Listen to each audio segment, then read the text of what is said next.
بسم اللہ الرحمن الرحیم۔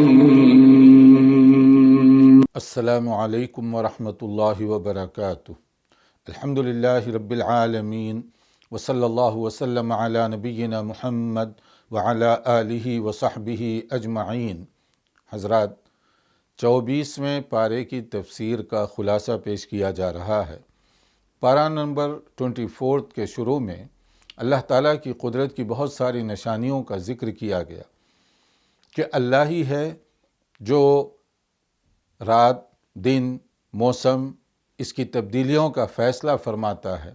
کہ اللہ تعالیٰ کے فیصلے میں کوئی کسی طرح کی کمی ہے یا کوئی رکاوٹ ڈال سکتا ہے یا اس کے فیصلے کو کوئی تبدیل کر سکتا ہے؟ ہرگز نہیں۔ اللہ وحدہ لا شریک، وہ جو چاہے، جیسے چاہے، جب چاہے کر سکتا ہے۔ تو ہمیں کیا کرنا چاہیے؟ اسی اللہ وحدہ لا شریک پر اپنا ایمان ہو۔ قل حسبی اللہ علیہ یتوکل المتوکلون، کہ اللہ ہی ہمارے لیے کافی ہے۔ اگر اللہ ہمارے ساتھ ہو جائے تو پھر کیا کمی؟ اور توکل کا صحیح مفہوم یہی ہے کہ اس اللہ وحدہ لا شریک ذوالجلال والاکرام پر ہمارا یقین ہو، ہمارا اعتماد ہو، ہمارا ٹرسٹ ہو۔ اسباب استعمال کیجئے، مگر اسباب کے بنانے والے خالق پر ہمارا بھروسہ اور توکل ہونا چاہیے۔ کچھ لوگ توکل کے نام پر اسباب صحیح اور درست استعمال نہیں کرتے اور کہتے ہیں کہ میں اللہ کے توکل پر یہ کام کرنے نکل گیا، تو یہ توکل کا غلط مفہوم ہے۔ اسی طرح سے کچھ لوگ ساری اپنی جو اسباب ہیں، ذرائع، بس اسی پر ڈیپینڈ کیے رہتے ہیں، یہ بھی غلط۔ توکل کا مطلب کیا ہے؟ اسباب اور وسائل، سورسز، اس کو بہتر طریقے سے استعمال کیجئے اور پھر اپنا یقین اللہ تعالیٰ پر رکھیے کہ یا اللہ، میں نے اپنی طاقت کے مطابق اسباب جمع کر لیا ہے، لیکن اگر کامیابی تیری حکمت اور مشیت میں ہوگی تو مجھے ملے گی۔ یعنی میرا بھروسہ اپنے اسباب پر نہیں ہے، اسباب کے پیدا کرنے والے رب العالمین پر ہے۔ مگر توکل کے نام پر میں سستی اور کاہلی کا مظاہرہ یا غفلت کا مظاہرہ نہیں کر رہا ہوں۔ جو شرعی طور پر میرے لیے جائز اور درست اسباب ہیں، وہ سب کے سب میں استعمال کر رہا ہوں۔ پھر اللہ تعالیٰ کی جو قدرت کی نشانیاں، ان کا ذکر کرتے ہوئے بتایا گیا کہ یہ جو آدمی کی زندگی اور موت، یہ کس کے ہاتھ میں ہے؟ کون اس کے لیے فائنل فیصلہ کرتا ہے؟ اللہ یتوفی الانفس حین موتها والتی لم تمت فی منامها، کہ اللہ تعالیٰ ہی تو ہے جو جانتا ہے کہ کسے کتنی زندگی ملنی چاہیے۔ ہم رات میں جب بستر پر جاتے ہیں تو جس کے بارے میں فیصلہ ہو چکا ہے کہ اس کی موت آ گئی، تو پھر وہ صبح سویرے جاگ نہیں سکے گا۔ اور اگر کسی کے بارے میں یہ فیصلہ نہ ہو تو فریش ہو کر، نیند سے تازہ دم ہو کر، ساری تکان وغیرہ کو دور کر کے وہ پھر کھڑا ہو جائے گا۔ یہ اللہ تعالیٰ کا فیصلہ ہے۔ رات کی نیند انسان کے لیے ایک ریمائنڈر ہے، اگر آدمی اس پر غور کرے۔ یہ سورہ زمر کی آیت 42 بہت اہمیت رکھتی ہے کہ رات کی نیند اگر آدمی ذرا سا حساب کر کے سو جائے، معلوم نہیں کہ صبح میں جاگ سکوں گا یا نہیں۔ اس لیے جو ہمیں دعائیں بتائی گئیں سنت کے مطابق، ان کے الفاظ پر بھی ذرا غور کیجئے۔ اللہم بسمک اموت و احیا، کہ یا اللہ، میں تیرے نام کے ساتھ مرتا بھی ہوں اور زندہ بھی ہوتا ہوں۔ بیڈ پر بیٹھے ہوئے ہیں، اب سونے کا ارادہ کر چکے ہیں اور دعا یہ پڑھ رہے ہیں کہ یا اللہ، میں تیرے ہی نام سے مرتا ہوں اور زندہ بھی ہوتا ہوں۔ یعنی میری اپنی جان میرے اپنے کنٹرول میں نہیں ہے، تیرا جب حکم آئے گا تو اس کو اسی وقت لے لیا جائے گا، اور اگر تیرا حکم ہوگا کہ میں اور کچھ دن گزاروں تو صبح میں اطمینان کے ساتھ جاگوں گا۔ اور صبح سویرے اٹھتے ہی سب سے پہلے ہم جو دعائے مسنون پڑھتے ہیں، الحمدللہ الذی احیانا بعدما اماتنا والیہ النشور، اللہ تیری تعریف ہے، ہمیں مرنے کے بعد دوبارہ زندگی عطا کی۔ حالانکہ بیڈ سے اٹھے ہیں تو نیند کو موت کی ایک شکل کے طور پر ہم پیش کر رہے ہیں کہ اللہ کا شکر ادا کر رہے ہیں کہ یا اللہ، تیرے فضل و کرم سے میں صبح پھر سے اٹھ گیا ہوں۔ اور ایک دن ایسا آئے گا کہ مرنے کے بعد جب دفن کر دیا جائے گا تو پھر بالآخر مجھے دوبارہ اٹھایا جائے گا حساب و کتاب کے لیے۔ تو گویا صبح سویرے روزانہ جو ہم جاگتے ہیں نیند کے بعد، یہ ہمارے لیے قیامت کے دن جو کھڑا کیا جائے گا انسان کو، بعث بعد الموت، دوبارہ زندہ کیا جائے گا، اس کی یاد دہانے کا ایک ذریعہ بن جانا چاہیے۔ اسی لیے نیند موت کی ایک شکل ہے، موت کی یاد کا ایک انداز ہے۔ مومن بستر پر جا رہا ہے تو موت کو یاد کر کے، اور اس میں ایک دوسرا پیغام بھی ہے، موت کو یاد کرنے کے ساتھ تھوڑا سا چیک بھی ہم کر لیں کہ دن بھر ہم نے کتنے معاصی اور گناہ کے کام کیے ہیں، تاکہ رات بستر پر جانے سے پہلے ارادہ کریں کہ آئندہ یہ کام نہیں کروں گا، توبہ اور استغفار۔ اور اسی طرح اگر کوئی اہم کام باقی رہ گیا ہو، جیسے کسی کے بارے میں وصیت کرنی ہے وغیرہ وغیرہ، تو یہاں تک کہا گیا کہ 2 راتوں کا بھی انتظار نہ کریں۔ تو اس کا معنی کیا ہے؟ زندگی ہمارے کنٹرول میں نہیں ہے، ہمارے اختیار میں نہیں ہے کہ کب اٹھیں کب نہ اٹھیں۔ تو روزانہ کی نیند آدمی کے لیے ایک پیغام لا رہی ہے۔ پھر اس کے بعد اللہ تعالیٰ کی توحید سے جو لوگ نفرت کا اظہار کرتے ہیں، ایک طرح سے انہیں اللہ کی یاد سے ایک قسم کا بغض سا پیدا ہو جاتا ہے۔ یہ زمانے جب مشرکین عام طور پر جب توحید والی باتیں سنتے تو اسی طرح کا ایٹیٹیوڈ ان کا ہوا کرتا تھا۔ وَإِذَا ذُكِرَ الَّذِينَ مِن دُونِهِ، کہ وہ جب اللہ کے علاوہ دوسروں کا ذکر کیا جائے تو خوش تو ہوتے، لیکن وَإِذَا ذُكِرَ اللَّهُ وَحْدَهُ اشْمَأَزَّتْ قُلُوبُ الَّذِينَ لَا يُؤْمِنُونَ بِالْآخِرَةِ، جو اللہ پر آخرت پر یقین نہیں رکھتے دل مرجھا جانے لگتے ہیں، یعنی انہیں اللہ کے ذکر سے خوشی نہیں، ہیٹ کرتے ہیں، نفرت ہوتی ہے ان کو۔ اور جب وَإِذَا ذُكِرَ الَّذِينَ مِن دُونِهِ إِذَا هُمْ يَسْتَبْشِرُونَ، اللہ کے علاوہ جب کسی اور کا ذکر چھیڑ دیں بڑے خوش ہوتے ہیں۔ اور یہ تھا مشرکین عرب کا انداز کہ یہ کیا آپ نے ہمیشہ لگا رکھا ہے توحید اللہ کا ذکر، جب دوسروں کی بات کی جائے وہ خوشی کا اظہار کرتے ہیں۔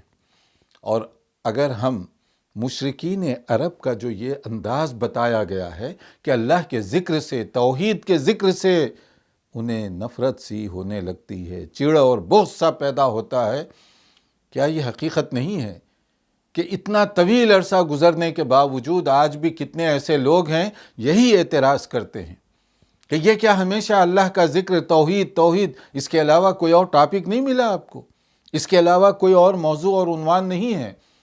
ذرا پڑھیے اس کو، آیت 45 کو پھر ایک بار، اس میں کیا کہا جا رہا ہے؟ وَإِذَا ذُكِرَ اللَّهُ وَحْدَهُ اشْمَأَزَّتْ قُلُوبُ الَّذِينَ لَا يُؤْمِنُونَ بِالْآخِرَةِ وَإِذَا ذُكِرَ الَّذِينَ مِن دُونِهِ إِذَا هُمْ يَسْتَبْشِرُونَ۔ کہیں ایسا تو نہیں آج بھی ہمارے اندر وہی جراثیم جو مشرکین عرب کے تھے پیدا ہو چکے ہوں؟ انہیں بھی توحید سے چڑ تھی۔ آج بھی کتنے ایسے لوگ ہیں جو توحید، اللہ کی عظمت اور کبریائی کا ذکر وہ پسند نہیں کرتے۔ اور پھر اس کے بعد آیت 53 میں ہمارے لیے ایک ڈھارس، ایک امید کی کرن ہے، جس میں کہا جا رہا ہے کہ مایوس نہ ہونا، ہوپ لیس ہونے کے لیے کوئی گنجائش نہیں ہے۔ اللہ تعالیٰ کا دربار یہ سب کا دربار ہے، یہ عفو درگزر کرنے والا ہے کہ اللہ جو اپنے بندے ہیں ان کو معاف کرنے والا ہے۔ اور یہ اعلان اللہ کی طرف سے ذرا سن لیجئے کیا کہا جا رہا ہے، آیت 53 سورہ زمر، قُلْ يَا عِبَادِيَ الَّذِينَ أَسْرَفُوا عَلَىٰ أَنفُسِهِمْ لَا تَقْنَطُوا مِن رَحْمَةِ اللَّهِ إِنَّ اللَّهَ يَغْفِرُ الذُّنُوبَ جَمِيعًا إِنَّهُ هُوَ الْغَفُورُ الرَّحِيمُ۔ جن لوگوں نے گناہ کیے، اور ہم سب سے گناہ ہوتے ہیں، جنہوں نے غلطیاں کی ہیں، گناہ کے کام کیے ہیں، اعلان فرما دیجئے کہ تمہیں مایوس ہونے کی ضرورت نہیں ہے۔ اللہ تعالیٰ سب کے سب گناہوں کو معاف کرنے کے لیے تیار ہے، کیونکہ وہ غفور ہے، وہ رحیم ہے، وہ عفو درگزر کرنے والا ہے۔ گویا اللہ تعالیٰ کی طرف سے ندائے عام ہے، مگر کون اس سے فائدہ اٹھائے؟ جو اس کی طرف رجوع کرے گا، جو توبہ کرے گا، جو استغفار کرے گا، اس کے لیے یہ خوشخبری سنائی جا رہی ہے کہ تمہیں مایوسی کی کوئی بات نہیں، چاہے گناہ کیسا بھی ہوا ہو، اللہ تعالیٰ معاف کرنے والا ہے۔ حتیٰ کہ اگر ایک مشرک، جو سب سے بڑا گناہ ہے شرک، اکبر الکبائر، دی میجر سن، مگر ایک مشرک مرنے سے پہلے توبہ کرے تو اللہ تعالیٰ اس کو بھی معاف کرنے والا ہے۔ البتہ یہاں ایک بات ذہن میں رکھیے، کسی کو غلط فہمی نہ ہونے پائے، حقوق العباد کا جو مسئلہ ہے وہ آٹومیٹک معافی میں نہیں آئے گا۔ حقوق العباد یعنی وہ گناہ، وہ غلطیاں جو بندوں کے ساتھ میری ہوئی ہیں، کسی کا پیسہ لے لیا ڈبا دیا، کسی کی زمین ہڑپ کر لی، کسی کے حقوق ناجائز اس کے دبا دیے وغیرہ، تو وہ بندے کے ساتھ جب تک مسئلے کو کلیئر نہیں کیا جاتا، اللہ کے پاس بھی اس کے لیے عفو درگزر نہیں ہے۔ پھر شرک کا معاملہ اتنا سیریس بتایا گیا کہ آپ آیت 65 کو نوٹ کر لیجئے اور اس کو غور سے پڑھیے، کیا کہا جا رہا ہے۔ یعنی شرک کوئی بھی کرے، چاہے وہ کوئی بھی ہو، اللہ کے پاس وہ قابل قبول نہیں، حتیٰ کہ اگر نبی بھی کرے۔ ایک مثال ہے یہ، انبیاء کرام شرک نہیں کرتے، لیکن ایک مثال کے اتنے اونچے برگزیدہ شخصیات سے بھی اگر شرک ہو تو اللہ تعالیٰ کی ناراضگی ہوگی۔ لئن اشرکت لیحبطن عملک ولتکونن من الخاسرین۔ اگر شرک آپ بھی کریں گے اے نبی صلی اللہ علیہ وسلم، آپ کے بھی اعمال برباد چلے جائیں گے۔ یعنی نبی صلی اللہ علیہ وسلم سے بڑھ کر اب توحید کو کون سمجھے؟ نبی تو کبھی شرک کر ہی نہیں سکتے، مگر ایک مثال کے ذریعے واضح کیا جا رہا ہے، اگر کوئی شخص اونچے سے اونچا بھی ہو مگر وہ شرک کرے گا تو عفو درگزر کے دروازے اس کے لیے بند کر دیے جائیں گے۔ پھر سورہ زمر کا جو آخری حصہ ہے، جنت اور جہنم کا جو داخلہ ہوگا، ذرا اس منظر کو بھی اپنے ذہن میں تازہ کر لیجیے۔ سورہ زمر کے آخری حصے میں جنت اور جہنم میں جو داخلہ کا انداز بتایا گیا، ایک بار اس کو ضرور پڑھا کریں، ایک بار ضرور فیملی کے ساتھ بیٹھ کر اس کے ترجمے کو سمجھیے کہ جنت میں جانے والے جو متقی لوگ ہیں، جب فیصلہ ہو جائے گا، کس شان اور اعزاز کے ساتھ فرشتوں کے جھرمٹ میں انہیں جنت میں لے جایا جائے گا، کس شان کے ساتھ ان کے لیے دروازہ کھولا جائے گا، پھر اس کے بعد میں کیسے ان کا ویلکم فرشتوں کی طرف سے جنت کے دروازے پر کیا جائے گا۔ اللہ ہمیں ان خوش نصیب لوگوں میں شامل فرمائے۔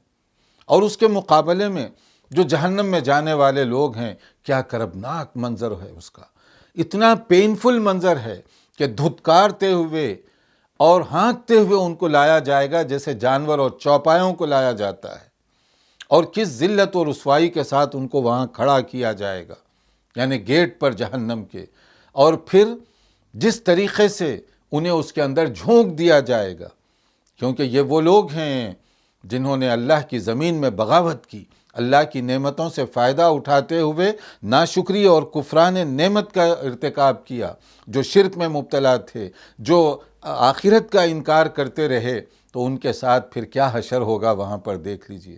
اللہ رب العالمین نے دونوں طرح کے مواقع ہمارے لیے دیے ہیں، جنت میں جانے اور جنت میں لے جانے والا راستہ اور اس کی صفات کا بھی ذکر کر دیا گیا، اور جو چیزیں جہنم میں لے جانے والی ہیں ان کا بھی تذکرہ کر دیا گیا۔ اب چاہیں تو یہ راستہ اختیار کریں یا نہیں تو پھر وہ جہنم والا راستہ، اللہ محفوظ رکھے۔ پھر سورہ غافر ہے۔ سورہ غافر کے شروع میں اللہ تعالیٰ کی دو خاص صفات کا ذکر کیا گیا۔ یہ ہے بیلنس۔ اگر اس بیلنس کو چھوڑ دیا جائے تو پھر سارا اسلامی نظام آگے پیچھے ہو جائے گا۔ تو اس کے اندر جو کہا گیا کہ ایک تو عفو درگزر کی صفت، اور دوسرے عقاب اور سخت سزا کا معاملہ کہا گیا، غافر الذنب وقابل التوب شدید العقاب ذی الطول لا الہ الا ہوا الیہ المصیر۔ اللہ رب العالمین وہ ہے جو گناہوں کو معاف کرنے والا ہے، توبہ کو قبول کرنے والا ہے۔ یہ ایک صفت کا ذکر کیا گیا، یعنی وہ لوگ جن سے غلطی ہو گئی اللہ سے رجوع کرتے ہیں، معافی مانگتے ہیں، توبہ کرتے ہیں، گناہوں پر اصرار نہیں بلکہ گناہوں کو چھوڑنے کا عہد و پیمان کرتے ہیں، تو اللہ کا وعدہ ہے کہ ان کی توبہ اللہ تعالیٰ قبول فرمائے گا۔ صرف توبہ قبول نہیں کرے گا، وہ بندہ جو گناہوں کو چھوڑ کر توبہ کا دروازہ کھٹکھٹاتا ہے، اللہ رب العالمین کو اس بندے کے واپس آنے کی وجہ سے خوشی ہوتی ہے۔ سارے گناہوں کو معاف کرنے کے لیے اللہ تعالیٰ تیار ہے، مگر دوسرا جو غفلت میں، سستی میں، بے توجہی میں ایسے ہی زندگی گزارتا ہے، اس کے لیے کہا گیا اللہ تعالیٰ کا عذاب اور گرفت بھی بہت سخت ہے، اس کی گرفت سے کوئی بچ نہیں سکے گا۔ ایسے لوگ جو حالت شرک میں نافرمانی کرتے ہوئے، معصیت کا ارتکاب کرتے ہوئے دنیا سے جائیں گے، ان کے لیے سخت ترین عذاب کا بھی فیصلہ کیا ہوا ہے۔ ہمیشہ یہ دونوں باتیں سامنے رہنی چاہیے۔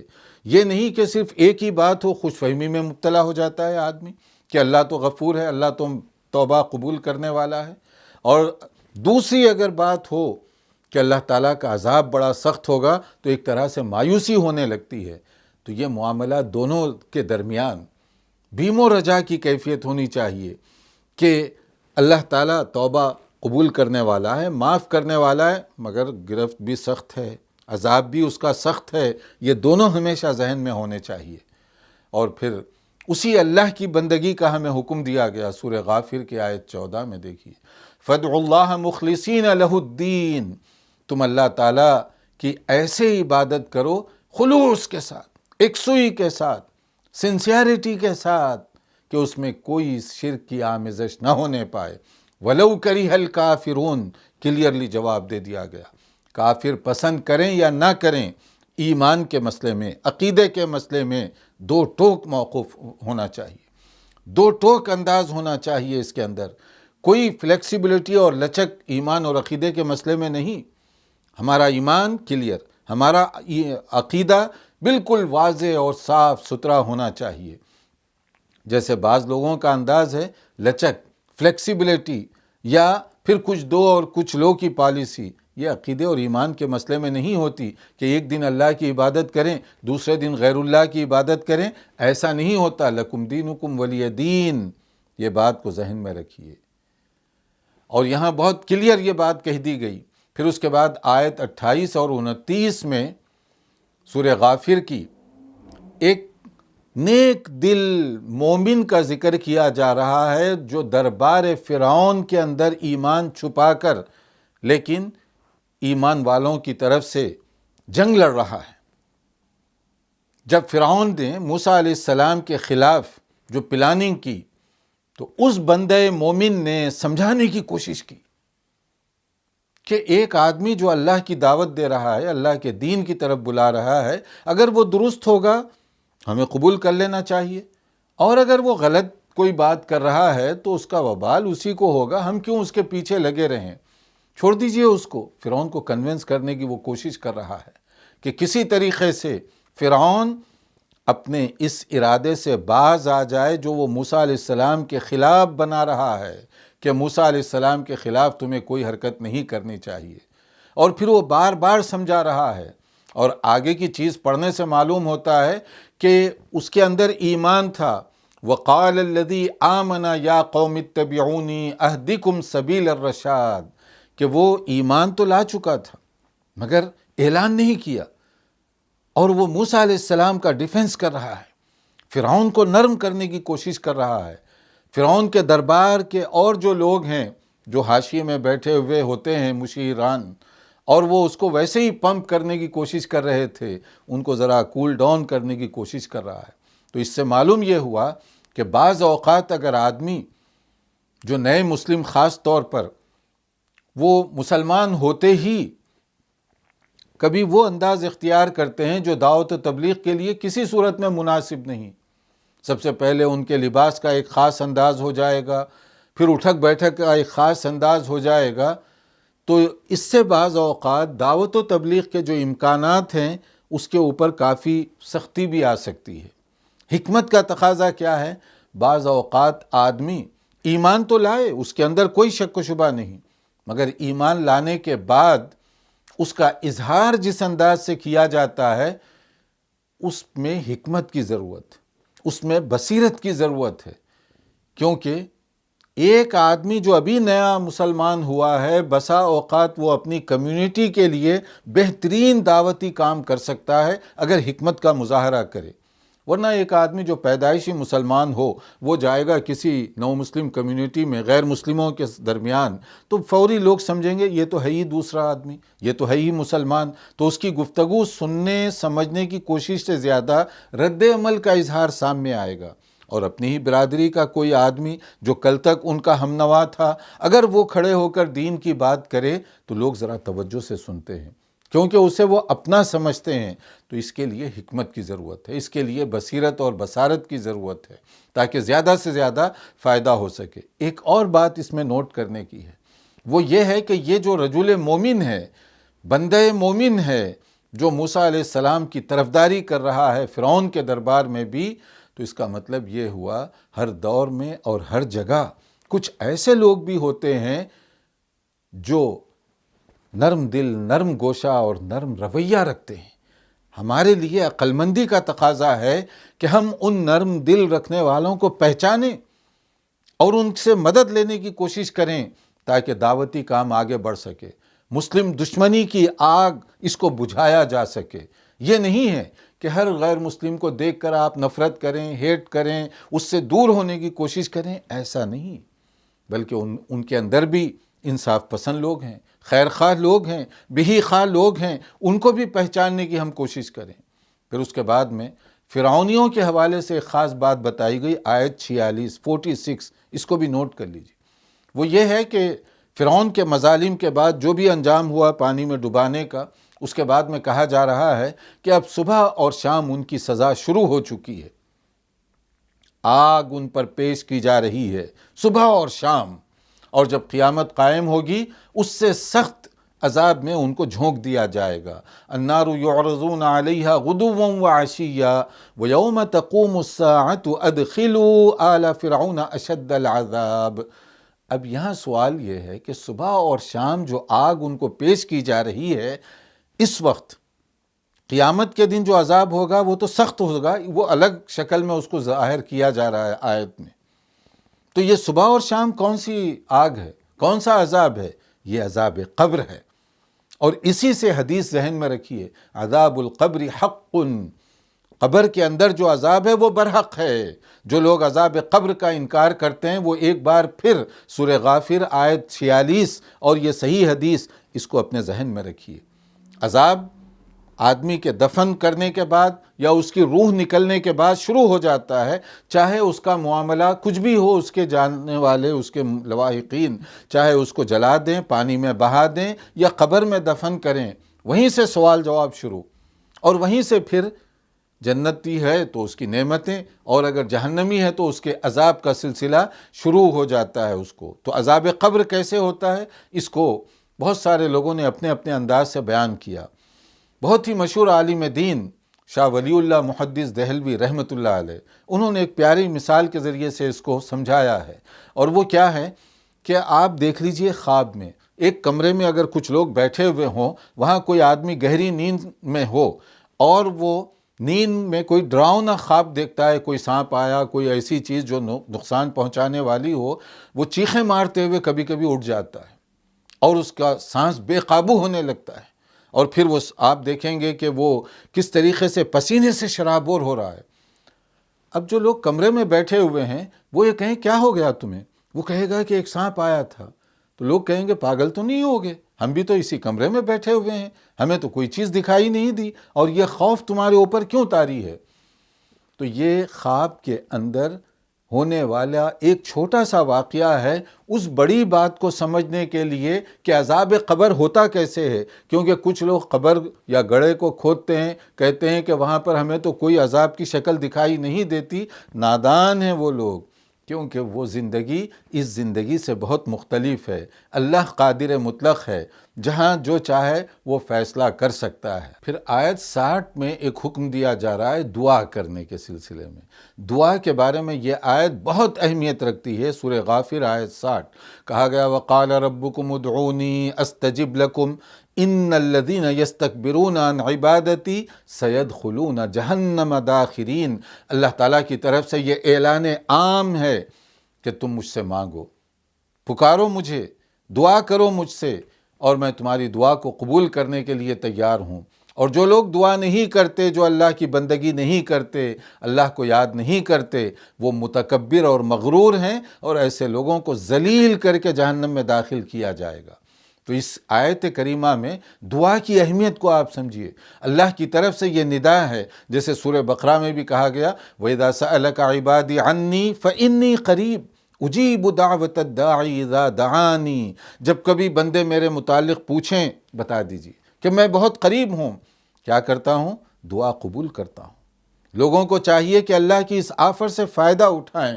اللہ تعالیٰ خود فرما رہے ہیں کہ تم مجھ سے مانگو۔ اللہ کا ارشاد ہے کہ میں قریب ہوں۔ اللہ کا ارشاد ہے کہ میں تمہاری دعا کو سنتا ہوں، میں تمہاری دعا کا جواب دیتا ہوں۔ اور دعا اتنی اہم ہے کہ اس کو عبادت کی جان، عبادت کا مغز اور ایسنس کہا جا رہا ہے۔ اور دعا ایک مسلمان کے لیے ایک پاورفل ہتھیار ہے۔ دعا اپنی عجز و انکساری اور اللہ کی قدرت اور عظمت کے اعتراف کا ایک بہت بڑا ذریعہ ہے۔ اس لیے ایک مسلمان کو چاہیے کہ کثرت کے ساتھ اللہ سے دعا کرتا رہے، اللہ تعالیٰ سے مانگتا رہے۔ لیکن مانگنے کا انداز کیا ہے؟ اس کا طریقہ کیا ہے؟ وہ اللہ جو قریب ہے، وہ اللہ جو سننے کے لیے تیار ہے، وہ اللہ جو کہہ رہا ہے کہ تم مجھ سے مانگو۔ نادانی ہوگی انسان کی کہ اس کو بجائے اللہ تعالیٰ سے مانگنے کے کسی اور کے ذریعے سے مانگنے کی کوشش کرے۔ مانگیے اللہ سے، وہ رب العالمین ہے، اس کا وعدہ ہے کہ میں دعاؤں کو قبول کرتا ہوں، میں تمہارے قریب ہوں۔ تو پھر ہمیں دعا کے لیے کسی واسطے کی، کسی ریکمنڈیشن کی تلاش کیوں ہو رہی ہے، جب اللہ کہہ رہا ہے کہ تم مجھ سے مانگو، میں تمہاری سنتا ہوں۔ وہ تو رب العالمین ہے، وہ ہر ایک کی سننے والا ہے۔ اور دعا کے سلسلے میں ایک تو یہ کہ ایک دعا ہوتی ہے جو روٹین پوری کرنے کے لیے، ایسی دعا نہیں، بلکہ دعا وہ جو عبادت کے انداز سے کی جائے، جس میں آدمی پورے ہوش و حواس میں ہو، سوچ سمجھ کر کہے کہ میں کیا کہہ رہا ہوں۔ اللہ کے پاس قافیہ، ردیف اور مقفع، مسجع عبارت کی اہمیت نہیں ہے۔ دعا کے اندر درد دل کی زیادہ اہمیت ہوتی ہے۔ اس کے لیے آدمی فوکس کرے، توجہ دے کہ میں کیا مانگنا چاہتا ہوں، کیسے میں مانگوں۔ تو اس کے لیے کچھ اوقات بہترین ہیں دعا کی قبولیت کے لیے۔ ویسے چاہے آدمی کسی وقت بھی دعا کرے، مگر جیسے تہجد کا وقت ہے، وہاں پر کچھ ذکر و اذکار وغیرہ کرنے کے بعد تنہائی میں اللہ کو یاد کر کے پھر دعا کرے، تو اس دعا کے اندر آپ دیکھیں گے کہ ایک برکت ہوگی، روحانی سکون اس کو ملے گا۔ اسی طرح سے خاص مقامات ہیں، طواف کے دوران، طواف بیت اللہ کے دوران، یا میدان عرفات میں، مینا میں، وغیرہ وغیرہ۔ تو یہ وہ جگہ جہاں مسنون طریقے سے بتایا گیا کہ دعا کیسے وہاں کی جانی چاہیے۔ اور پھر اگر دعاؤں کے اندر ہمیں مسنون دعائیں یاد ہیں، جو رسول اکرم صلی اللہ علیہ وسلم کی زبان مبارک سے نکلنے والے کلمات ہیں، اس کی اپنی ایک الفاظ کی بھی تاثیر اور برکت ہوگی۔ یا قرآن مجید میں جو دعائیں بتائی گئی ہیں، ان کو یاد کریں، ان کو پڑھنے کی زیادہ کوشش کریں۔ اور اگر کسی کو یہ قرآن مجید کی دعائیں یا نبی صلی اللہ علیہ وسلم کی زبان مبارک سے نکلنے والے کلمات یاد نہ ہوں، پھر وہ اپنی زبان میں بھی دعا کر سکتا ہے، کیونکہ وہ رب العالمین سے مانگ رہا ہے۔ اور پھر اس کے بعد سورہ حامیم سجدہ، جس کا دوسرا نام سورہ فصلت بھی ہے، اس کے اندر دیکھیے کہ اس کا ایک بیک گراؤنڈ بھی ہے کہ رسول اکرم صلی اللہ علیہ وسلم ایک جگہ تشریف فرما تھے، مکہ مکرمہ میں۔ وہاں کے ٹاپ کے جو مکے کے لیڈرز ہیں، انہوں نے سوچا کہ کسی طرح نبی صلی اللہ علیہ وسلم کو دین کی تبلیغ، قرآن مجید کی تلاوت کے بارے میں نرم کر دیا جائے۔ تو اس کے لیے انہوں نے اپنے ایک بہت ہی ذہین آدمی کا انتخاب کیا، اسپوک مین کے طور پر۔ یہ گویا مکے کی طرف سے نمائندگی کرتے ہوئے عتبہ بن ربیعہ، اس کا انہوں نے سلیکشن کیا۔ بڑا ذہین آدمی تھا اور زبان بھی بڑی فصیح و بلیغ تھی اس کی۔ تو وہ آیا رسول اکرم صلی اللہ علیہ وسلم سے، اور پھر یہی بات کہی کہ دیکھو یہاں پر مکے میں آپ کی وجہ سے کیا کیا پرابلمز پیدا ہو رہی ہیں، کہ آپ شرک کے خلاف، بتوں کے خلاف، یا کس طرح سے آپ بات کر رہے ہیں ایک اللہ کی توحید کی بات، اس کی وجہ سے گھر گھر میں پرابلم پیدا ہو رہا ہے۔ تو پھر کیا کرنا چاہیے؟ قرآن کو روک دو، یا اپنی دعوت اس کو اسٹاپ کر دو۔ تو یہ ساری بات نبی صلی اللہ علیہ وسلم توجہ سے سنتے رہے۔ یہ بھی سنت ہے، فریق مخالف کی بات سننا۔ تو سننے کے بعد آپ نے پوچھا کہ عتبہ تم نے اپنی بات کر لی؟ تو اس نے کہا ہاں میری بات ہو گئی۔ تو اب میری سنو۔ کہا سنائیے۔ تو نبی صلی اللہ علیہ وسلم نے اسی سورت کی جو ابتدائی آیات ہیں وہ تلاوت کی۔ اب نبی کی تلاوت کا انداز صلی اللہ علیہ وسلم کیا رہا ہوگا؟ جب آپ نے یہ تلاوت کی یہی سورت، تو عتبہ کے دل کی دنیا بدل گئی۔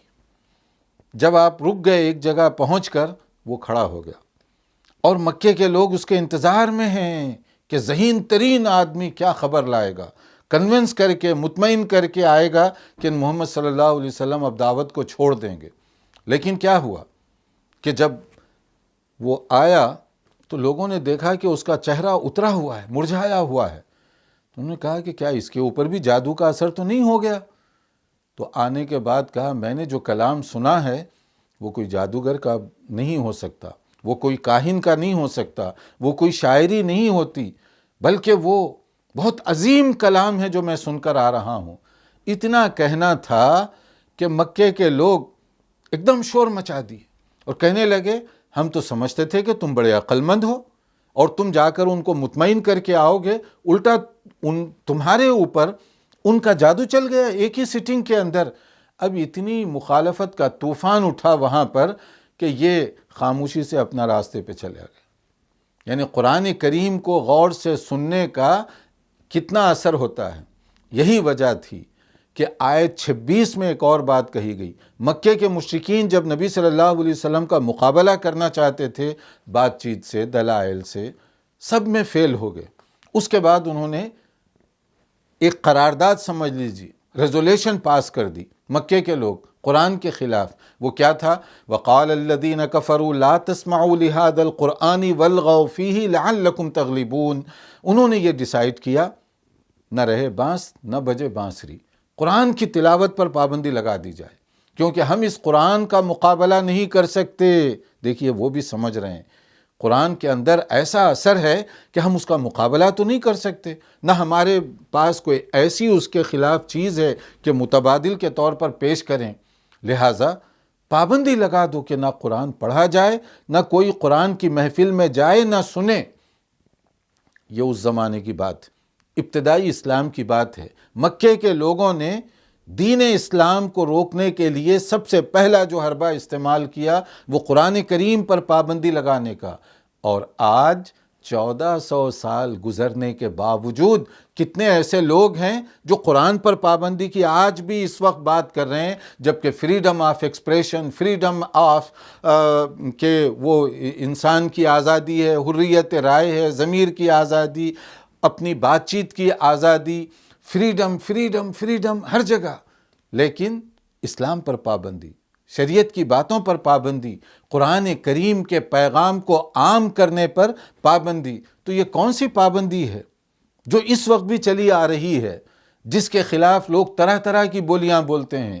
یہ وہی مکے کے مشرکین نے قرآن کریم کو روکنے کے لیے جو کہا ہے، قرآن کو عام کیجئے۔ تو دیکھیے قرآن مجید میں خود اتنی جاذبیت اور کشش اللہ نے رکھی ہے کہ وہ خود اپنا لوہا منوا لے گا۔ اور پھر اس کے بعد ایک اور بات جو کہی گئی، جو لوگ ناکام ہوں گے آیت 29 میں، وہاں پر وہ آرزو کریں گے۔ کیا آرزو کریں گے؟ یا اللہ جن کو ہم نے بڑا سمجھا تھا، ان کے پیچھے لگے رہے، ان کو فالو کرتے رہے، انہوں نے تو ہمیں جہنم میں جھونکنے کا وہ سبب بنتے رہے دنیا کے اندر۔ اگر ہمیں موقع ملے ہم انہیں اپنے قدموں سے رون ڈالیں گے۔ یہاں پر دیکھیے کتنی شدید نفرت کا وہاں اظہار کر رہے ہیں، جن کو دنیا میں بڑا سمجھ کر قرآن و سنت کے خلاف ان کے پیچھے چلتے رہے، ان کے پیچھے چلتے رہے۔ آج معلوم ہوا، یعنی میدان محشر میں پتہ چلا کہ یہ لوگ گمراہ کرنے کا سبب بنے ہمیں، ان کی وجہ سے ہماری آخرت خراب ہوئی۔ لہٰذا ہم چاہتے ہیں کہ انہیں اپنے قدموں سے رون دیں اگر موقع ملا تو۔ ان کی ناراضگی کا یہ انداز آپ دیکھ سکتے ہیں۔ اور پھر آیت 30 میں ان لوگوں کے لیے بشارت ہے جو دین قبول کریں اور اس پر استقامت، ثابت قدمی کا مظاہرہ کریں۔ ان الذین قالوا ربنا اللہ ثم استقاموا تتنزل علیہم الملائکہ، کہ جو لوگ اسلام قبول کیے، اس پر ثابت قدم رہے، تو اللہ تعالیٰ کی طرف سے فرشتوں کا نزول ہوتا ہے۔ ہم چاہتے ہیں کہ دعائیں ویسے ہی قبول ہو جائیں، لیکن استقامت پہلے چاہیے۔ دین پر اور دین کے تقاضوں پر ہم ثابت قدمی کا مظاہرہ کریں تو اللہ کا وعدہ ہے۔ جب ایک اعرابی بدو نبی صلی اللہ علیہ وسلم کی خدمت میں حاضر ہو کر کہنے لگے کہ قل لی فی الاسلام قولا لا اسأل عنہ احدا بعدک، اے اللہ کے نبی صلی اللہ علیہ وسلم کوئی ایسی بات بتائیے جو کسی اور سے پوچھنے کی ضرورت بھی نہ پڑے اور مجھے جنت مل جائے؟ کتنا بڑا سوال ہے۔ تو نبی صلی اللہ علیہ وسلم نے بھی اتنا ہی مختصر جواب دیا، قل آمنت باللہ ثم استقم، یہ تمہاری خواہش ہے تو ایمان لانے کا اعلان کرو اور جم جاؤ اس کے تقاضوں پر، پھر کوئی چیز تمہیں جنت میں جانے سے روک نہیں سکتی۔ پھر اس کے بعد میں آیت 33 میں جو بات کہی گئی کہ وَمَنْ أَحْسَنُ قَوْلًا مِّمَّنْ دَعَا إِلَى اللَّهِ وَعَمِلَ صَالِحًا وَقَالَ إِنَّنِي مِنَ الْمُسْلِمِينَ، بہترین آدمی وہ ہے جو اسلام کو سمجھے، عمل کرے اور اس کا پرچار کرنے والا، یعنی دوسروں تک وہ پیغام پہنچانے والا بنے۔ سبحان ربك رب العزة عما يصفون وسلام على المرسلين والحمد لله رب العالمين۔